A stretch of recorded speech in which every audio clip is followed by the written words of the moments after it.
Well, good morning, everyone. Good morning, Round Rock. If you're not in Round Rock, good morning wherever you are attending this event. Welcome to 1 Million Cups Round Rock, our February 2021 event. We are still in a virtual mode, and we're in talks now of trying to figure out what a hybrid event might look like as we move forward, and obviously the vaccine gets rolled out. And we begin to sort of see some more integrations into live events. So we may have a limited hybrid event coming up as we get into the spring and summer months. But these events have been working out fairly well for us, and I'm excited that we're still able to spearhead 1 Million Cups in a virtual environment, have everybody come in, communicate, connect with new people. I guess if you are new, maybe just type a message in, first time attendee or something. I usually have everybody raise their hand when I'm emceeing at the live event, but I do see some new faces, I think, and definitely excited to have new people attending. I think our email list is up to over 500 people now over the past few years as we've been hosting and building this event as a premium event in Round Rock to focus on entrepreneurship, focus on building businesses. And I think we've got some great speakers today. I'm excited about the two individuals that are going to be presenting, and not only the first 1 Million Cup side of things, but also the double shot.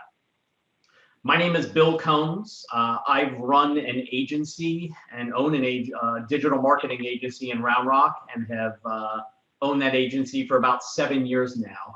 We're based in Round Rock. We're located sort of right behind Flick's Brewhouse in that area of Round Rock off Hester's Crossing. And we service digital marketing for various companies throughout the US. In fact, most of our clients are not based in the Austin area, although we have worked with Wagabag for about 5 years now, and they've been a great client of ours. I want to introduce our organizing team, and I'm just going to go through quick names here and not necessarily, go through having them introduce themselves. So Cynthia is actually going to be departing the 1 Million Cups team. Cynthia Flores, she has been a tremendous member of our organization since the beginning. She's actually going to be heading up Leadership Round Rock. So if any of you are involved in Leadership Round Rock, Cynthia will be the chair for Leadership Round Rock going forward. We've got Josh, who's online, Jeff Kickle, he's my cohort in emceeing, so we usually go back and forth on the MC duties. Celicia, Lauren, Mark, Jeremy, Adriana from the chamber, and then our honorary organizer, Mayor Morgan. So that's our organizing team. We've got several sponsors of the event. Don Quick and Associates, tremendous asset to the Round Rock community for over 50 years. No Time for Social, we run all the digital marketing, Facebook marketing, Twitter, sometimes paid marketing to try to increase the attendees. And of course, the foundation of the 1 Million Cups Round Rock has been the Round Rock Chamber from the beginning. So they helped spearhead that event, a couple years back, and again, it's been a tremendous growing event over the years. With that said, I don't want to take too much time. 1 Million Cups, I'll sort of give a brief overview of how it works. We're going to have a Denise Lee from Denise Lee Coaching. She'll be presenting for around probably 6 to 8 minutes, and we like to sort of keep it real tight. She'll present she's got a pitch deck she'll be presenting, and then we're going to go into about 15 to 20 minutes of Q&A. Sometimes that runs a little long, and Denise should be coming up with 3 questions, or at least some very specific things that she wants the group to answer. And we will come in with questions. We can either do it through the Zoom or through the chat. We could be monitoring the chat and sort of work through that Q&A. And after that, we're going to have Coach Andy O'Brien, and he's actually my personal coach, so I'm excited to have him present today for our double shot. So with that said, I'm going to turn it over to Denise. I'll stop sharing my screen and have her fire up her share. And Denise Lee from Denise Lee Coaching, welcome, and we're excited to have you today. Good morning, everyone. I'm so excited to be here. Thank you so much for the lovely introduction. I have to make sure that I live up to the wonderful presentation of me.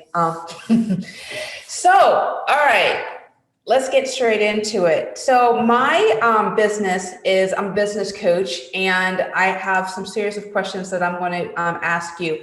But just to make sure that everybody is kind of up to speed, this is my three main questions I want to ask you is program offerings, and I'll dive in more into what that looks like.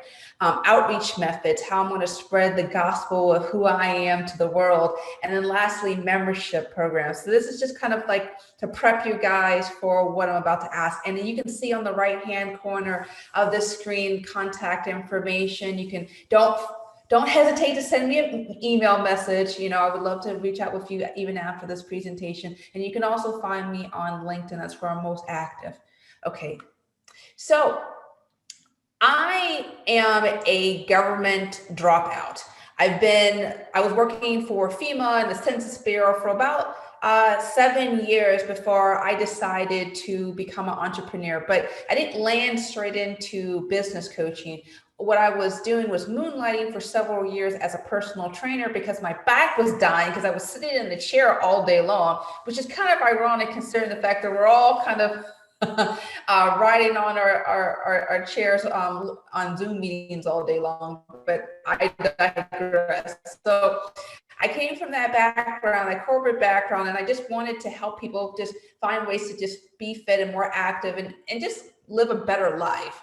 And I did that for several years. And then when I moved to Austin, Texas, about 2018, I said, oh, I'm done with that. I want to do something different.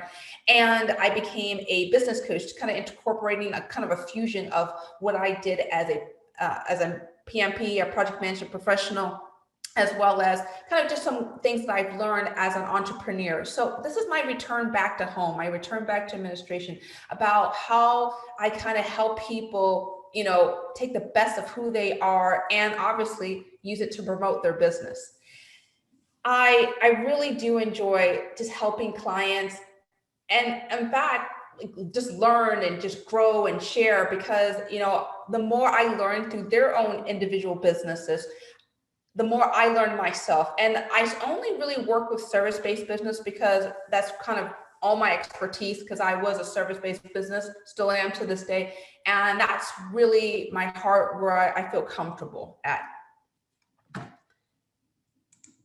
Okay, so my ideal client is a coach just like me who is just starting off. It could be a health coach, wellness coach, personal trainer, whatever it is, someone who wants to also learn how to coach, consultants, specifically in the service-based industry. I found a lot that for entrepreneurs, especially entrepreneurs who are SEO marketers or technicians or even content writers, it's kind of hard to break out of the box and just be more fun and playful. So that's really my heart of who I want to work with. Personal brands, I feel like all of us entrepreneurs are personal brands. Well, we have to develop our own unique style that's unique to us to help, attract people that we want to connect with in our world. And lastly, artists. And so you may ask, how do I help them? Well, I have various containers as to how I help people. The first way I help people is I provide like low-end and high-end solutions. For example, I have a $27 course called Amazing Attitude, where I guide you through audio and text and journaling prompts to help discover like any hidden hangups and hurts and issues and help you transform to a more powerful, more energetic presence, not just obviously virtually, but just in your own world, in your own real world. And I've had clients go through that and they find that a really enriching experience. I've had, and then my $800 program, it's more of a soup to nuts, like how to write a sales page, how to market yourself, how to write, basic ads. And then obviously I have my Rolls Royce, my stellar, program where I provide one-on-one support. So I definitely have different solutions based on different needs that clients have. And how do people find me? Well, I have several different lead magnets. Most of them, actually, believe it or not, they find me through my podcast, which is called The Introverted Entrepreneur, available on Apple, iTunes, and Spotify. But I also have several opt-ins located in all my social media channels. As I said earlier, I'm most active on LinkedIn, and I often drop links for different freebies and guides that I think are really beneficial and helpful. And then lastly, people can find me on my website, deniseglee.com, and you can see in the right-hand corner, literally, I believe that everyone is empowered to just do amazing things once they feel more confident about themselves. So if anything, I had to summarize myself, is I'm just your confidence booster.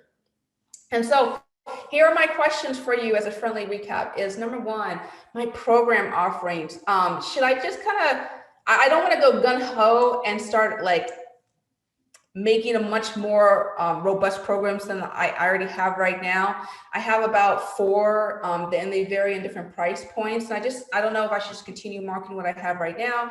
Number 2, should I just keep my outreach methods the way I am? Like I said, I'm most active right now on LinkedIn, but I have presence on Facebook and on Twitter. And then lastly, a membership program. So let me now explain what a membership program is. So what's common in the online coaching space is that people give access to the whole suite of their program offerings and like recordings of different topics and whatever for kind of a low price, like $49 a month or whatever. So I don't know if I should just try that now or just wait until I build more of a bigger audience and then see where I go. And with that, thank you so much. That concludes my presentation. Thank you so much for presenting. Do you mind? I guess I have a screenshot of it just on the program offering. So the first question is, should I add more programs or just continue marketing what I have? The second one is, should I keep my current method of outreach? Third one is, should I try to build a membership program now or wait? So I'll go ahead and start off and just say, on the first question, should I add more programs or just continue marketing? I would say it depends on how successful you feel like the programs are now and what's working and what's not working. And then would adding in another program take away from the other programs you offer? So are you going to be spreading yourself too thin, or should you pick 2 or 3 and just stay focused on that until you feel like you've reached the maximum potential and capacity in that? And I don't know if that's the right way to approach it, or I'd be interested in what your thoughts are on adding more versus the targeted approach. You know, the more I think about it, because I've worked with my coach about this too, and he was telling me that, you know, you just really need to focus on really what identifies you the most right now, when you feel comfortable. And I feel really comfortable about the current program offerings that I have right now. Okay. Anybody else have any feedback on the program offerings, adding more, marketing what she currently has? Hi there. Great presentation. Thank you so much, Denise. I'm Claudia. I was very excited to see your presentation. On that specific question, I would definitely say you want to keep it as simple as you can. And therefore, when I looked at your offerings where you were saying you're going between $27 and $800, and then you can go individually $6,000, that is a range that for me, as a first-time observer of this, is confused as to what that means, because there's obviously a huge distance between 27 and 800 and then the 6,000. So I think it would be good for you to actually very clear-cut, straightforward, spell out what it is that I could potentially get for 27 versus the 800 versus the 6,000, so that if you were to spell that out more, so rather than do more programming, but rather be more specific about what you would get for those each individual steps, I think is very, very helpful for your audience if you were to present it like that, for them to get a quicker check as to what it would be that they would get for that. So I would not add more. I would rather keep it simple and be very straightforward as to what it is. That ties into your third question, as to should you start that kind of like system yet or not. I would definitely recommend that if you're planning on doing it anyways, I would do it right away. That's your best kind of like tie-in for people to say, oh, wait a minute, if I do this a couple of times, I'm going to get the 10th free or whatever, right? So you're going to have an automatic tie-in. as opposed to, I've had this myself experience, but I teach at Texas State, and I've heard this from students over and over. Oh yeah, when they were brand new, they hadn't had that yet. But then a year into it, they started it. But at that point, I would have gotten my first coupon already, right? So people, you may actually turn off more people by introducing it at a later point. So I would definitely make sure that if this is something you're interested in doing, do it right away, because you're going to get people excited about that part. Yeah. Thank you, Claudia. Hi, Denise. This is Lennis. Love your presentation.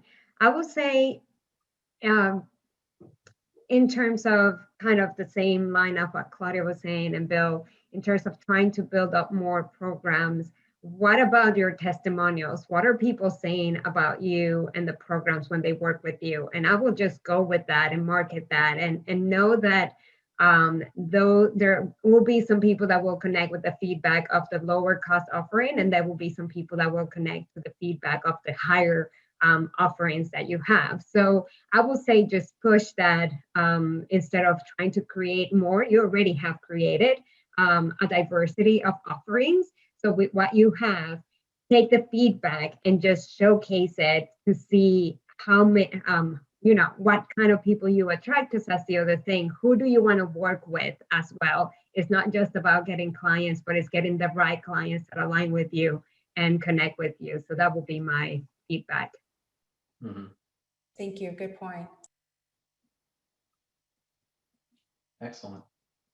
The outreach methods is the next question of, should I keep my current methods? So it appears right now you get a lot of your activity and maybe client activity off of your podcast. I would say any additional outreach would depend on if there's budget available and sort of what that, if you were to add on something, you say you're active on LinkedIn. I've toyed around with LinkedIn ads before, and sometimes they're a little bit expensive. So if you do have a way to maybe integrate some LinkedIn advertising, that might be an option. For coaches, I still think there's other digital marketing avenues that can be successful, but that may take time away from you working with your current clients if you're spending time on Facebook or Instagram or other social networks. So I don't know if budget is not as much of an option. I would say LinkedIn would be another. LinkedIn advertising could be an opportunity for some paid outreach of your content. I'm not sure if anybody else has anything to add to that. I'll just jump in there real quick. This is Jeff. I'm with BBVA USA, and I just wanted to recommend the SCORE organization. The SCORE organization, I think, will kind of help you also, because they do a lot for small businesses and medium size as well. But they can help you get your word out there. And I think that you provide a service that they would be definitely willing to recommend and highlight for their clients. That's good. Yeah. I see Jessica's on now. I'm not sure if she would have any feedback on that. Do you feel like we answered the question on the membership program as something that potentially you should either do it right away or? Yeah, I'm definitely need to know more about that one, because there's significant overhead that comes with the membership program. It's not just cut and dry. So it's just something like I really want to be committed to. Yeah. And I want to thank Jeff for his earlier comment. It's just and then as regard to the LinkedIn advertising, yeah, it's pretty expensive, but it's definitely something I'm thinking about venturing into a little bit later. Excellent. And I really like the advice on the definition of what you're selling.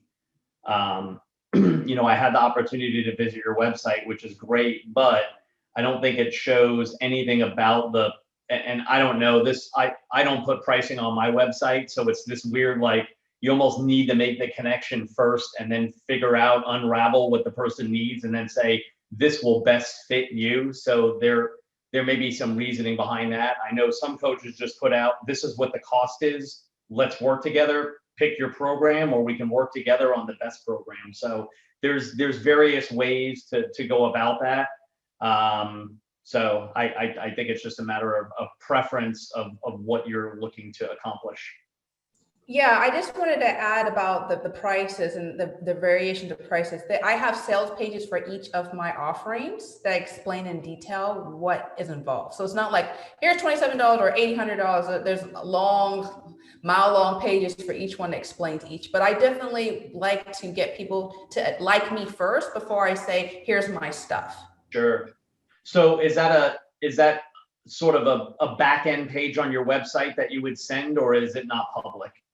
It's actually on my website. If you click on courses, and there's sales pages for each of the offerings.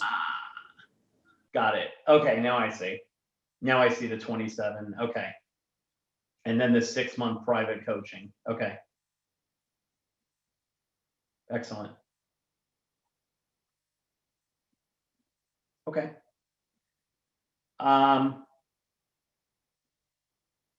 So on the membership side of things, if you were to go down that road and start to push that out, do you have an idea of what will the target market be different than the current target market you have now, or will that expand the target market or narrow it?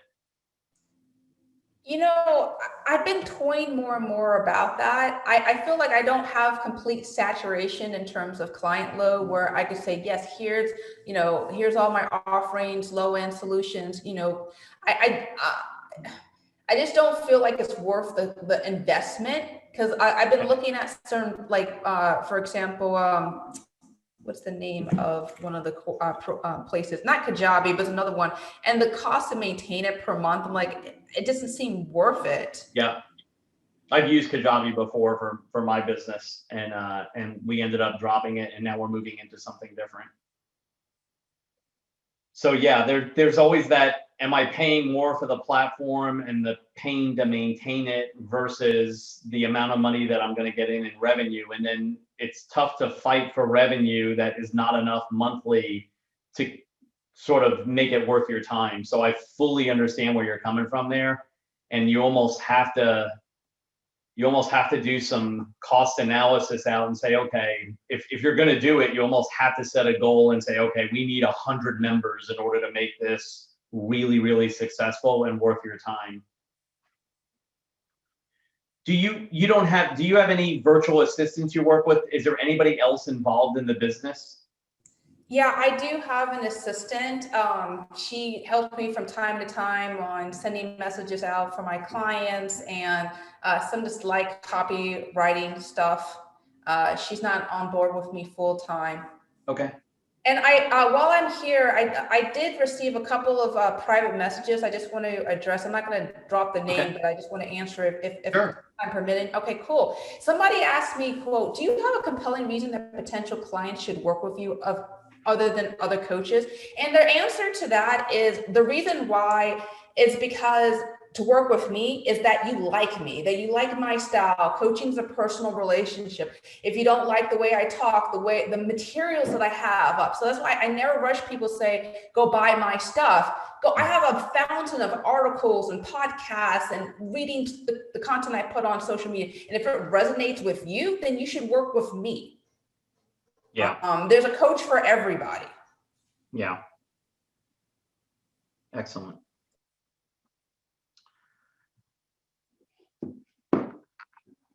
Any other? Oh, okay. That answers that question. Any other questions, feedback? We're coming up on 9:30 now, so I know it seems like it goes really fast, which it does, but I appreciate everybody's participation. I feel like we were able to provide a couple key pieces of feedback to Denise, and if you want to, I know we had your email address in there, but you're welcome to pop that in there into the chat so people can reach out to you. And I think with that said, we'll get ready to move on to the double shot. Everybody good with that? If you have any other questions, maybe private message Denise. And thank you so much for offering yourself up to present today and be a part of 1 Million Cups. Thank you so much, everyone. All right, thank you. So let's see if I can get this shared properly. I think I'm sharing my 1 million cups now. All right, so we are going to be moving on to the double shot. Expect a lot of really low energy coming in from Andy. I'm just kidding.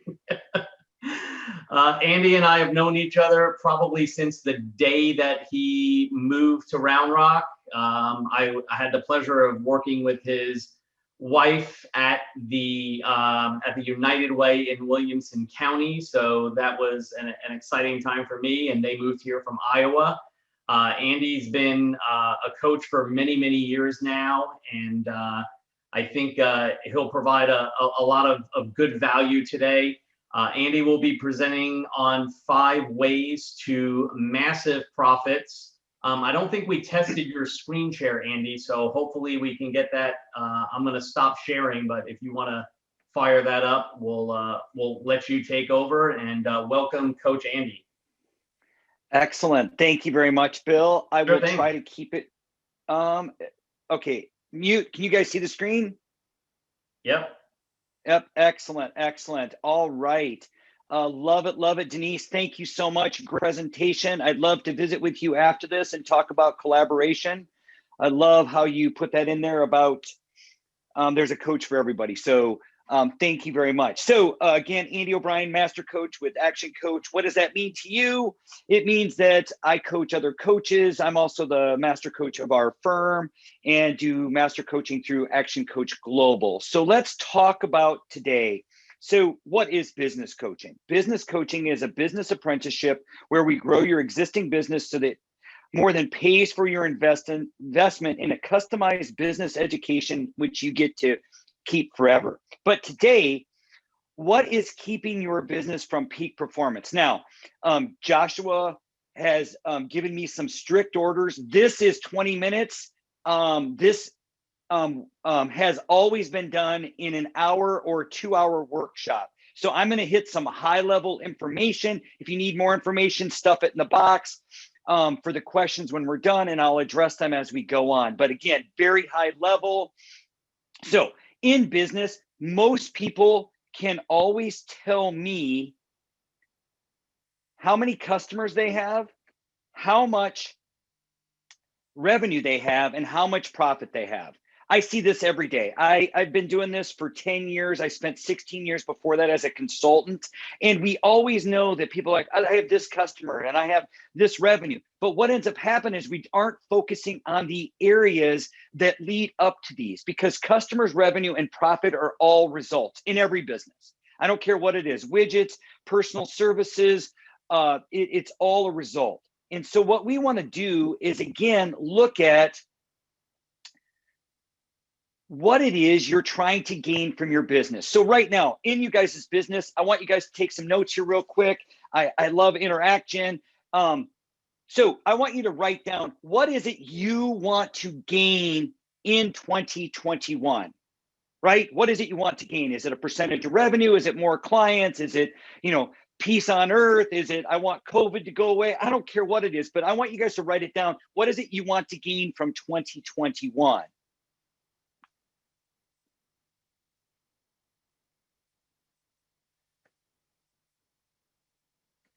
And again, as Bill stated, I talk super fast. So I need y'all to listen faster and write even faster if you can. So does everybody have something written down? I can see a show of hands. If you have something, what you want to gain from 2021. Why is this? So let's jump right into it. Number of leads, right? So let's talk about number of leads in your business. I see a bunch of marketing experts on this call. I see Jessica, I see Bill, I see Neil. There are people that do marketing way better than I do, and I hire for that. So when we talk about leads, we talk about marketing, right? Leads is marketing. Who are we speaking to? How many potential clients do you attract, right? So as we go through this, there are certain areas that we want to look at in leads, and you listed it off, but we talk about 10 by 10s. We talk about, niche marketing, but we also look at what are the areas you're going to attract. So you have to look at your lead funnel or your lead sources. And today, All right, so how many of you are old enough to remember the yellow pages? Let's see some hands. Come on, yellow pages. Everybody's laughing. Okay, if you're doing yellow pages today, you have a problem. My father still uses the yellow pages. I go, hey, Dad. He goes and looks it up. His 14 grandkids are like, here's a phone, Grandpa, it's right here. But it's, are we using digital marketing? Are we using mail? Are we using email? Are we using social media platforms? Are we using your web page? There's all of these areas that bring leads into your business. So we have to look at all those areas. And again, leads is really critical. But I'm going to tell you this right now, most of y'all have enough leads in your business, you just aren't communicating with them. So that's what we look at. So then we look at from leads, we jump right into conversion rate. What is a conversion rate, right? How many of you guys are in sales? Let's see a show of hands up here. Sales? Oh, people, if you're in business, raise your hand. You're in sales. We're all in sales. We all have to have communication with our clients. So how many leads do we convert to clients, right? We talked about that. Clients, revenue, and then margin dollars. So conversion rate is the language that we take a prospect or a suspect and we turn them into a client of some source. And as we talked about, what are they buying from you? So conversion rate, most people come to me and tell me, oh my gosh, I've got an 80% conversion rate. And then the next question that I ask is, oh my gosh, is that measured or is it a guess? And 9 out of 10 people will always tell me, well, it's a guess. Because when I talk about measuring, test and measuring, it is, are we measuring it? How do you know? So is it for 4 clients, I get 1, or is it 4 clients, I get 3? Or is it 4 clients that I talk to, I get none? These are measurable results. So when we talk about conversion rate, we talk about areas that we have to look at. Are we using scripting? Are we talking the same language? Do we have the right people in our funnel? Are we just taking everybody that can fog a mirror and has a heartbeat? We have to measure our conversion rate because it is critically important in business to know what we're talking about, because so many of us are solopreneurs. So many of us, and correct me if I'm wrong, you do the work, you do the marketing. Oh my gosh, you get a client, you do all the work. You market some more, you get some more clients, and then you're doing all the work. Well, then you forget to market. Well, then you lose a client. Now all of a sudden we're back in the same squirrel cage trying to figure out how do we get more clients. All of us go through this cycle year after year, day after day. So we must learn, how do we convert into clients? How do we get a higher conversion rate? Because if you come to me with an 85% conversion rate, I'm going to challenge you on all levels. And I'm going to ask you 10 or 12 times, how did you come up with that number? I know historically, I know my measured conversion rate is 77%. How do I know that? Because I test and measure. I keep KPIs. And you're going to hear me use terms that if you don't understand, a KPI is a key performance indicator. It's a scorecard that goes with each of my people. So then what we look at is leads times conversion rate equals customers. So let's look at another way here to increase your profits. So number of transactions. How much do they, number of transactions. I did the wrong thing here, but the number of transactions is not how much they spend when they buy, but how many times do they buy from you each year? So I always use the hair salon. If you guys notice, my hair has grown out. I have the COVID hair from my picture on the screen. So I know that I go to, I know you guys are going to find this hard to believe, Sports Clip, because it's $16. It just cuts it all off. It's pretty simple and easy. But when you look at all the rest of you ladies in general, how many times do you go to the beautician? How many times do you get your hair cut? Or is it an automatic put you on the list for 3 to 4 weeks? Or is it, do you have to schedule for it? Now, the good ones are like, no, I'm sorry, honey, or guys, you're coming back in 3.5 weeks. It's just consistent. And if you look at the number of transactions, our job is to get our clients to buy from us more each year. So for a beautician, we want to talk about it in terms of, instead of being 12 times, we want to go to 13. In your business, it's how do we get them? So when we talk about number of transactions, I always look at number of transactions as what is your customer service? How do we get our customers to continue to come back to us more and more and more? Make sense? Doesn't make sense? I see some heads shaking. That's a good sign. All right. Average yeah, I had these reversed, but it's average dollar sale. Now, how many of you guys have little kids? How many of you guys have grandkids? Let's see a show of hands. All right. So how many of you guys are still kids? Let's see that set of hands. Come on.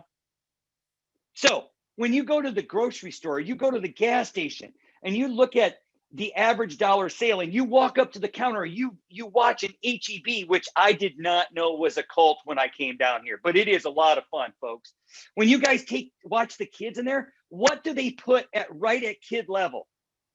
Gum, candy, pop. They put it all down there because parents, after a while, don't want to argue with their children. Like, just put it in the cart. Just let's go. And the idea behind it is they're raising their average dollar sale, right? So in your business, we talk about average dollar sale. How do you raise your average dollar sale? How do you get them to buy one more thing from your business? Right? One more thing. Average dollar sale is, how do we add a service? How do we add a product? Bill's talked about this. I see a number of other people in this feed that have products, and how do we add to it? Again, it's all about getting them to gain know, like, and trust to increase your average dollar sale. And here we go. Number of transactions times average dollar sale equal revenue. Equal revenue. So as we do revenue, we have to continue to move forward.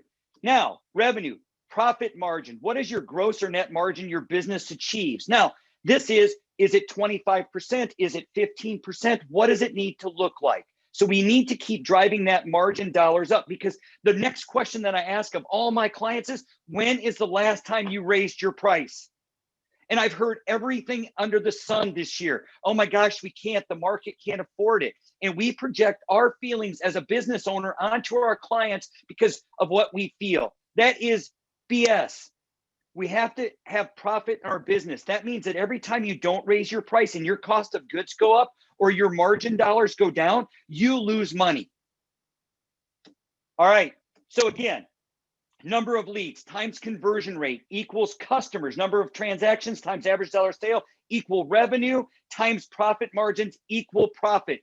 And I'm just going to, for ease of use, I've been argued with this before, but profit is what is left over in the bank after you pay all your bills and your accountant does all their whiz bang stuff to it. Make sense? All right. I'm Andy O'Brien with Action Coach Wilco. Questions, please.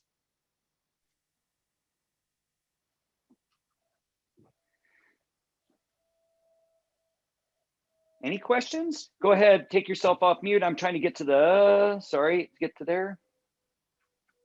I don't have a question, but I was thinking about adjusting the, watching your margins. Of course, in my business, that fluctuates with every single transaction because everything's different in entertainment or live stuff. So when I look at my margins, sometimes my prices will go down because I'm seeing the market change, I'm seeing the needs change, or my cost goes down, so I can pass that savings on to the client, because I think their perception of the value of what we're offering is paramount, because as we know, perception is everything.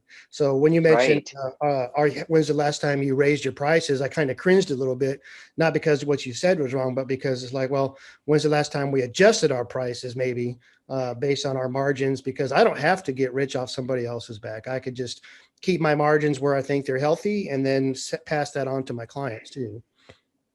Absolutely. And again, it's not about, I love how you just put that. Look, what I'm asking you all to do here is not about trying to hurt somebody or, forgive me for my freedom of speech, screw another business owner. But there is a fair market value, and we have to all look at it in all of our businesses. We have to look at our cost of goods. We have to look at our expenses. And at the end of the day, for all of you business owners out here, I'm a straight up capitalist. I want you to make as much money as you possibly can to protect your family and your business. Mm-hmm. Other statements or questions? Looks like there's a question about employee benefits and cost of goods is dictated by the insurance carrier. That's obviously an interesting one. Regulated industries and profit margins and so on and so forth. Right. And I always chalk this up to, I find it interesting. So working with several medical offices over the years, and including, and I know this is going to sound really weird, but you talk about automotive body repair are dictated also by insurance companies. So we have to look at every area of our business when you talk about the cost of goods and dictated. You have to look at, then you have to start looking at your process and how do we increase our profitability based on process in our business to get maximum yields, right? And max utilization of people and so forth. And it is tough. It is tough. I've had that conversation many times when you're dictated by a government entity, it's really difficult to be able to make the profit that you so deserve, but it is possible. Yeah. I have just a comment to make, and please. I have a colleague that would join me in this comment. The market itself right now, from the standpoint of the job applicants, the available workforce, and then the disconnect between their skill set and what they want as a salary is just completely wacky. And it is driving my prices up because I've got to obviously increase the pay scale for, in some cases, jobs that would have paid 20% less 2 years ago or 30% less 2 years ago. I'm now having to move my pay scale up because we're a national company, so we have clients all over the place. I've been hesitant, and you and I have worked together on this. In some cases, we have been successful with increasing prices, but there was a point in time a couple of years ago where I had 4 clients and I said, we're increasing prices. 2 of them took it, 2 of them didn't, so it was break even for me. So how do you feel like the job market impacts pricing and that model that you put together? And I maybe convoluted question, but just sort of help maybe some of us that are maybe smaller companies that need to hire people, and it's just such a disconnect between what people want for pay and what we can pay. Absolutely. Okay, so there's 2 ways to look at it. So yes, the job market has been an interesting concept over 2020, right? There's a lot of people that are looking for work and they have masterful skill sets, and we have to look at it again. What can the company afford, right? That's the first and foremost thing, is what does it need to be? So this is going to be a short answer, which we can continue those if you want. But here's the deal when it comes to employees. We get the people we deserve, right? We've all hired bad people because of restrictions on what we can afford, because I look at every person, and I know this is going to sound really crazy, but what's the return on investment for that person? Yeah. Right? So Bill, I'm going to use some round numbers. So let's say our position is hiring for $15 an hour, and this person wants $20 an hour. Okay. So we know that is almost a $10,000 spread for the year. And I'm using round numbers for all of you high C's analytical types here. I know there's a mathematical equation. I'm sorry. Okay, so I'm going to make it easy. But when you look at it, there's a $10,000 spread. And so most of us look at it right now as the $10,000 spread. As a business owner, and I know you guys do this, we have to break it down into the smallest increment, right? So we have to break it down into, what does it look like day after day? And what does it look like for me? And what could I be doing to increase my revenue, to increase my profits, to help offset that? Or the other side of it is, what will that person be doing to offset those hard costs? Now, again, these are simple math problems, and I know it's more complicated than that, but we have to look at all the areas there. And as a coach, we walk business owners through that to look at, okay, so let's look at it day by day, not over the year, because the year, that is a big number. And if you take $10,000 and you break it up into 2,080 hours, it becomes a much more manageable number to see, okay, can we do $5 an hour, right? It's $5 an hour. Can we do $5 an hour? Maybe it's fully loaded at $7.50, but we have to look at it. How do we bring it back to the reality of what we're doing day after day? So again, There are many people that we feel overvalued. I have a huge ego. How many of you guys have an ego, think you're worth $1 million, right? All right, see, thank you for being honest, right? We do. But again, it's the reality of our people. Some of the conversations is, do you want to grow into our company? It's really interesting. We just put out an ad. We're in the process of hiring also, but we put out the ad, and I put right in the ad, this job is not for you if you're inherently lazy, just want to skate by and just punch a clock. I'm telling people right up front, I don't want you. Yeah.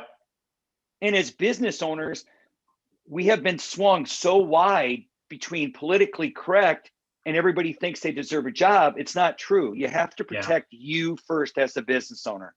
Yeah. At the end of the day, you are the most important person in your business. You have all of the risk, and all of the problems always land in your lap. Yep. So true. Was that helpful? And I could talk about this for hours. Yeah. No, but Joshua won't let me.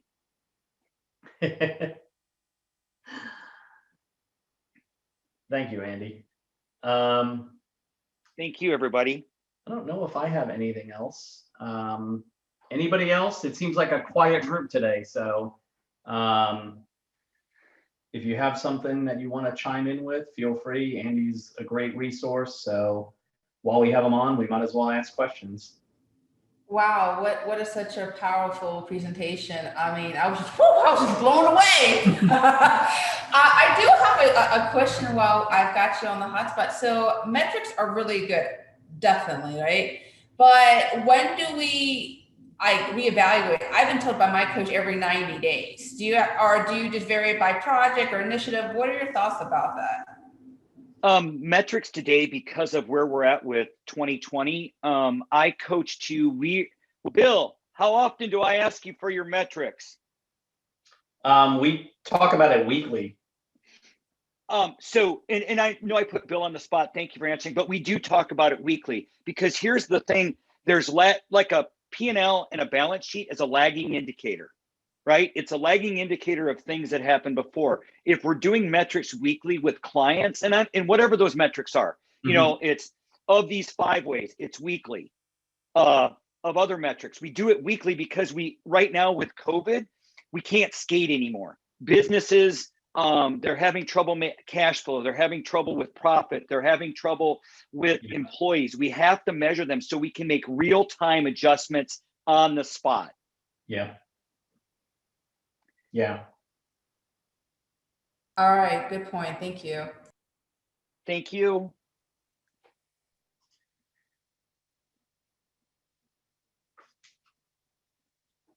Anything else for Andy today? No, we're coming up on the top of the hour. All right, I'm gonna go back to resharing. Bear with me 1 second.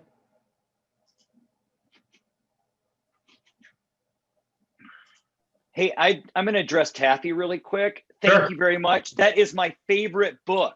It was one of the first books that I ever read, was The Ultimate Sales Machine. And I pulled out of it Pig-Headed Discipline. So I live with that every day. All right. Well, thank you, Andy. We really appreciate you coming on board today. Thank you, Denise, for your initial presentation. I think we were able to provide some good value there as a group, and that's the value of 1 Million Cups Round Rock is getting a group together that could discuss business issues, work with other entrepreneurs and folks in the business world to come up with solutions to real world problems. So we appreciate your time today. We're lucky enough that the March 3rd event is already locked in. So same thing, 2 events, 1 channel. For 1 Million Cups, we'll have Alex Fink from Soundflow, and our Spark event will be Ben Schuler from Infinium Electric. So we look forward to having 1 MC and Spark, 2 events, 1 channel matched up again for the next event. So be sure, I believe the event's already published on Eventbrite. We obviously email all the attendees, so you'll get another email to connect up there. If you want to apply to be an organizer, we did lose an organizer, so we're always looking at organizers, or if you want to apply to present, you just simply go to 1 Million Cups Round Rock, and you can connect up with us there. Social media, you can find us on Facebook, Twitter, hashtag 1MCRR. So feel free to interact on the various social platforms and on our website. And with that said, that wraps up our 1 Million Cups today. Hopefully you guys made some connections today with some new individuals. I know there's always a lot of private messages going on. So thank you very much. And that ends our presentation for today. Appreciate it. Hope everyone has a great rest of the week. See you next month. Thank you, Denise. Thank you, Andy. Thank you.